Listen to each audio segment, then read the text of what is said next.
Hello everyone, I'm Vinay Rajoria and I welcome you all once again to my channel. So in my last video on Immanuel Kant, I shared why he's such an important thinker. अगर आपने वो video नहीं देखी है, I've shared the link in description.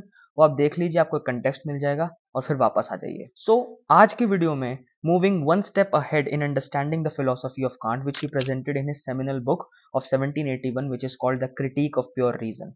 उसमें एक बहुत important concept can't ने दिया जिसको कहते हैं ए प्रायोरी और ए पोस्टीरियोरी नॉलेज। पर वो समझने से पहले मैं मानता हूं हमें एक टर्म पर क्लियर होना पड़ेगा और एक टर्म समझनी पड़ेगी जिस टर्म का नाम है एपिस्टेमोलॉजी।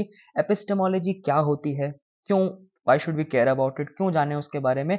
और अगर इस टर्म को क्लैरिफाई नहीं करेंगे तो आप कांट को नहीं समझ सकते। कांट की दुनिया में एंटर करने के लिए जो गेटवे है वो एपिस्टेमोलॉजी की, कि आप समझ सकें कि एपिस्टेमोलॉजी क्या है, क्यों पढ़नी जरूरी है। Because you see Kant is an epistemological thinker.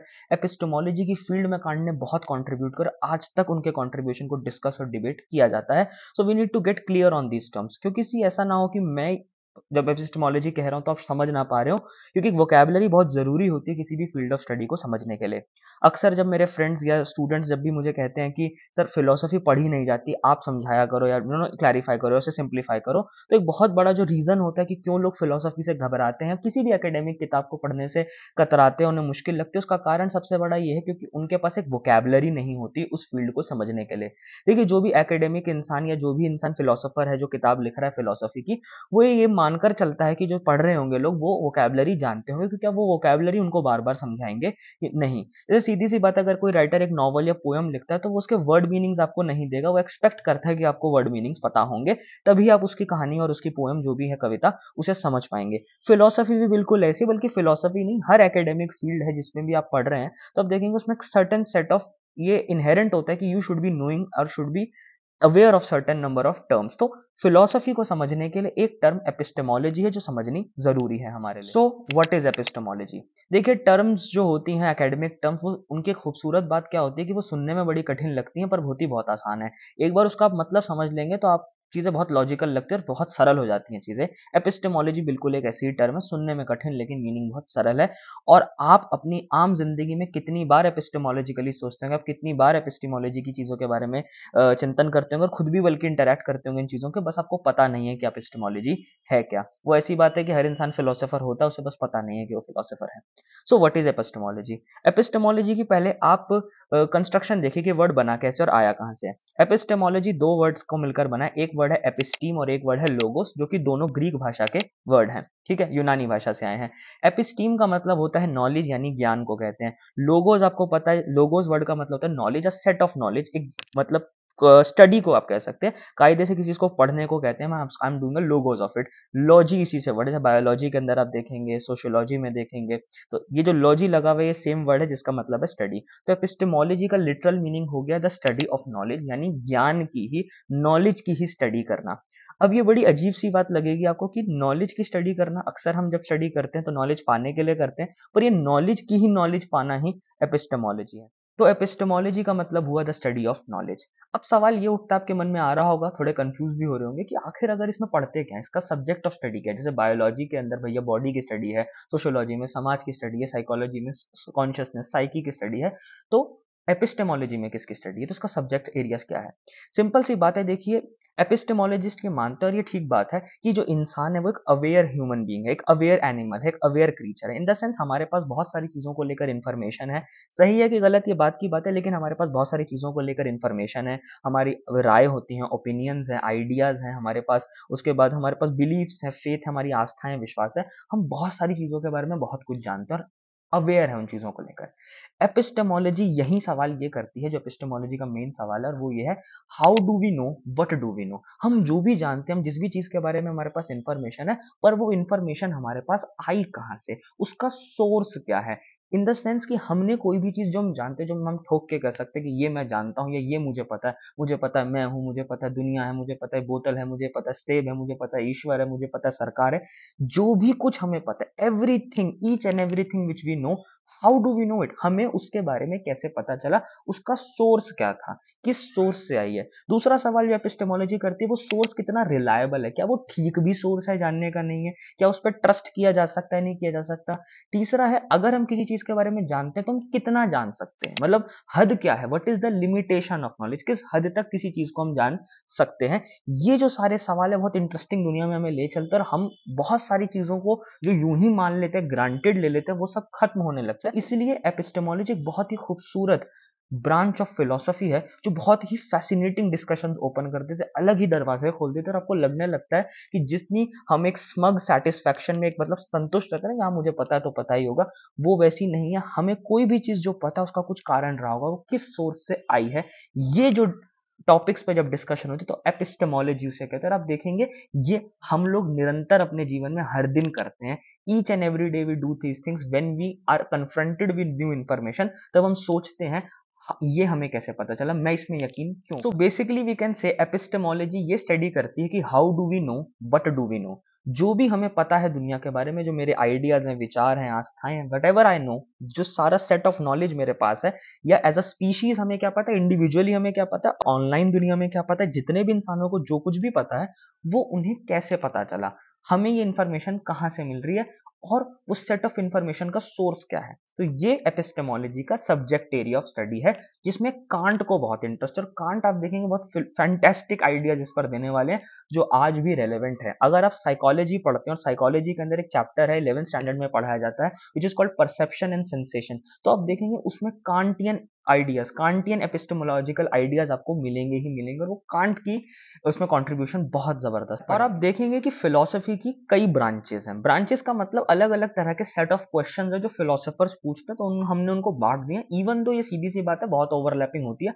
आप उनको कंपार्टमेंटलाइज एकदम वाटर टाइट कंपार्टमेंट्स में नहीं कर सकते। पर मोटा मोटी कहें तो फिलोसफी की ब्रांच में एक होती है मेटाफिजिक्स है, एक एपिस्टेमोलॉजी है, एक एथिक्स है, एक लॉजिक है, एक एस्थेटिक्स है, एक पॉलिटिकल फिलोसफी आती है, एक फिलोसफी ऑफ माइंड, एक फिलोसफी ऑफ साइंस है। तो उसमें बहुत सारी ब्रांचेस हैं, लेकिन एपिस्टेमोलॉजी इनमें से एक ब्रांच ऑफ फिलोसफी है which concerns itself with the nature and the scope and the reliability and also the limitation of knowledge.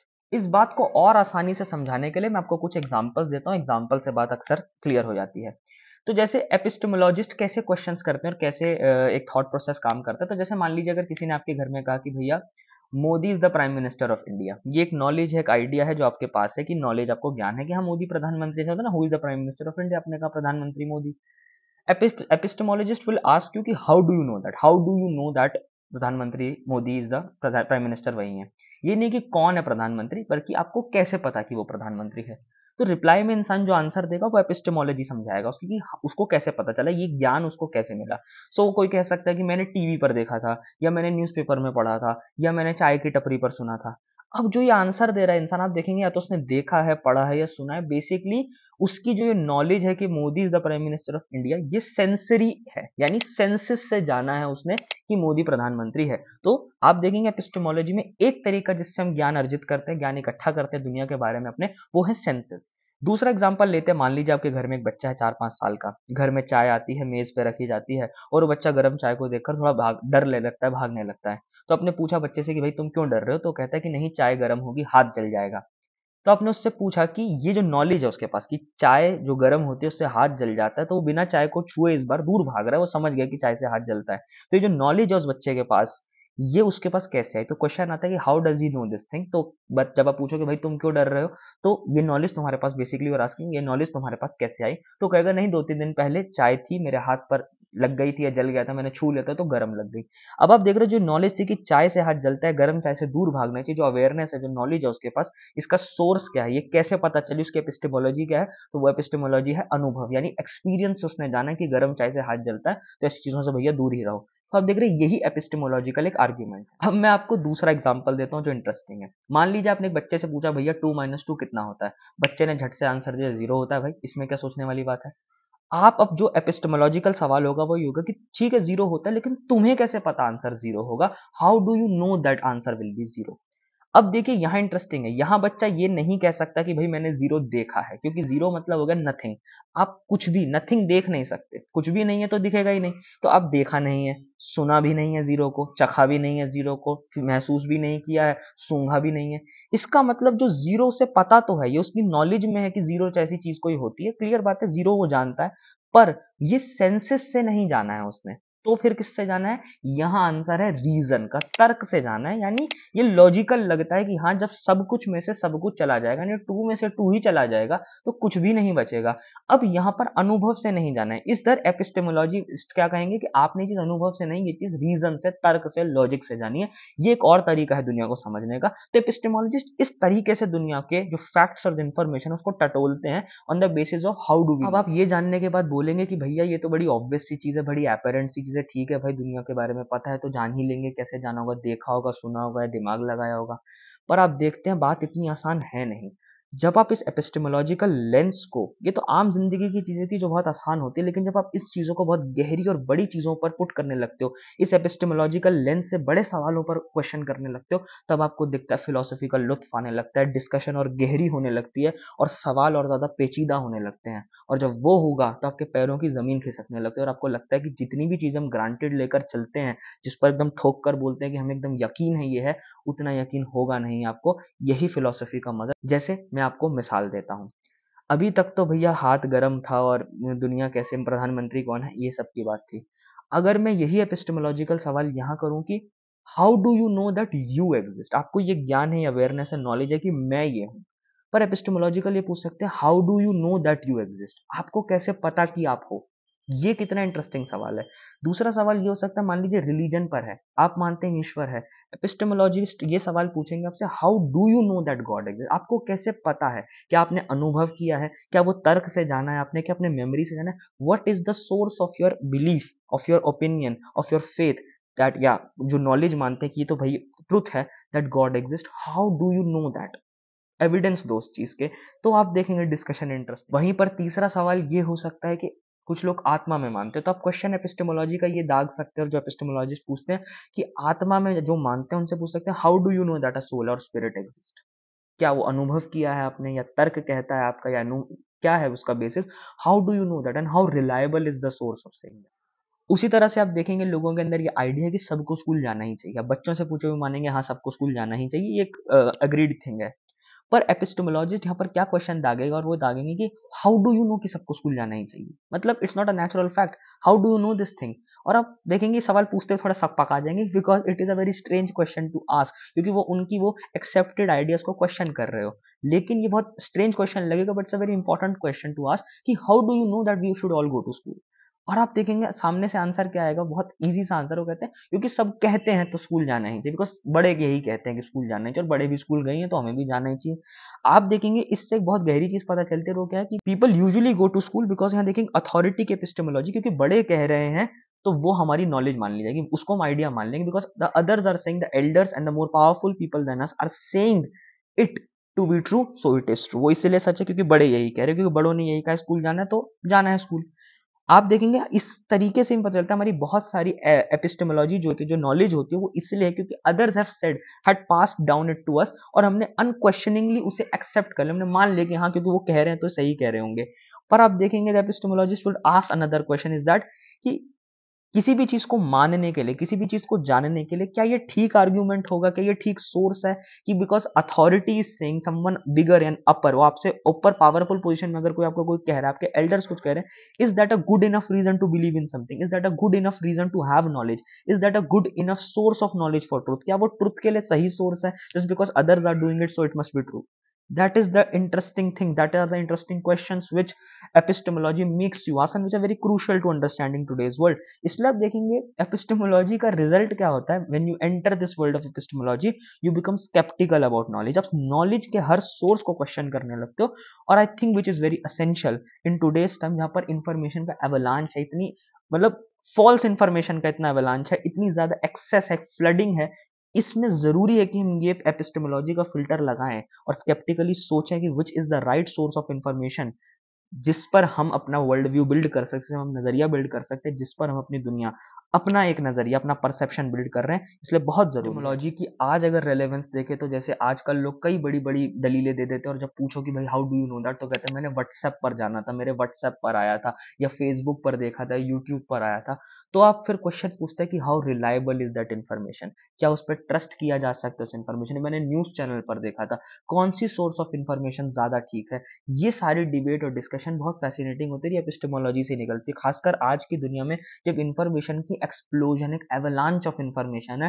तो सबसे बड़ा सवाल जो आजकल फैक्ट चेकिंग, जो आप देखेंगे फैक्ट चेकिंग ऑर्गेनाइजेशन है, उनका काम बेसिकली ये कि they are giving us the reliable sources of information, और वो एपिस्टेमोलॉजिस्ट का ही काम कर रहे हैं कि सही इंफॉर्मेशन का सोर्स दे पा रहे, कि देने की कोशिश करते हैं कम से कम, कि कोई भी चीज को अगर जानना है तो कैसे जाना है हमने। आप एपिस्टेमोलॉजी की रेलेवेंस देखेंगे खासकर आज के वक्त के अंदर, जब किसी न किसी तरह से फैक्ट्स और इंफॉर्मेशन और आइडियाज और ओपिनियंस को तोड़ मरोड़ कर अपनी आइडियोलॉजी के हिसाब से उसके सूट करवा ले जाते हैं, अपनी सहूलियत के लिए बना ले जाते हैं, तब एपिस्टेमोलॉजी की कितनी रेलेवेंस है। When we think about how do we know all these things, apparent और रिलायबल सोर्सेज कौन से ऐसे जरिए हैं जहां से जाना जा सकता है, जिसकी इंफॉर्मेशन पर हम रिलाय कर सकते हैं।